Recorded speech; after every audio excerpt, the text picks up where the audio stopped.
This time on Loving Cars, we're talking about 4 reasons why you shouldn't buy a car using rent to own in South Africa, otherwise known as rent to buy.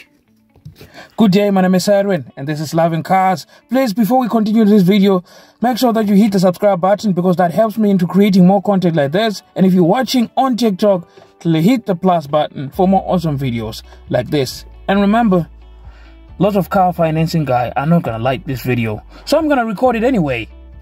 Rent-to-own vehicles usually come with their own car insurance fixed company, and these car insurance companies are fixed, meaning you have to pay and only use that car insurance company, and you don't have that option of choosing a better insurance company that actually is going to work for you. And because they are fixed, they will stay like that for the rest of your entire period of you paying that particular car.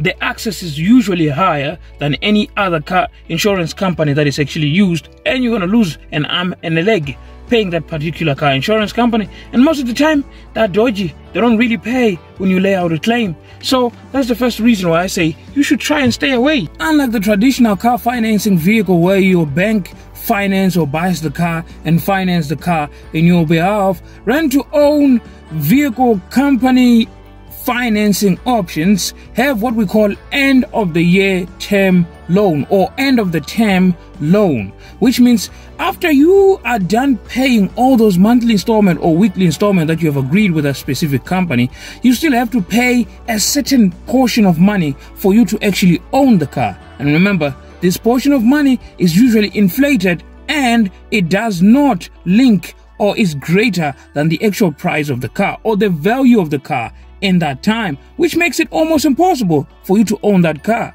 So you can pay a car for 5 or 6 years, and after 6 years you still cannot own it because they will tell you put down 80 or 100,000 rands for you to buy the car. And if you do research about the car, you'll find that the car is only worth 30,000 rands, so it isn't worth it. They'll still keep the car and make sure that someone else rent that particular car. Stay away from rent to own car financing vehicles.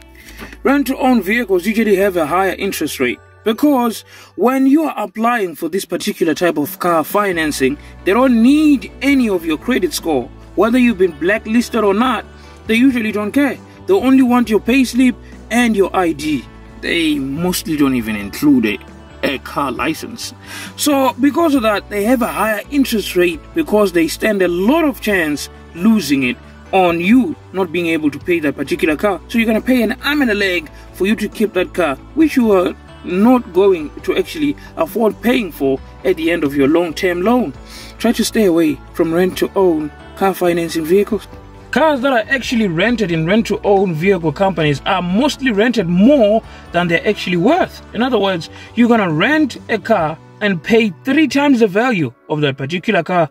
Most of the time, the bank charges a certain percentage of the car's value or the car's original price of the car, put it on top of your loan, which are interest rate actually, which you pay almost monthly. But in rent to own, you pay monthly and after completing your term loan with that particular rent to own company. So the interest rate are high and the cars' prices are usually inflated. So try and stay away from rent-to-own car financing company. Ladies and gentlemen, my name is Edwin, and hopefully this video actually gave you a little bit of more information when it comes to rent-to-own or rent-to-buy. For more information like this, hit the subscribe button.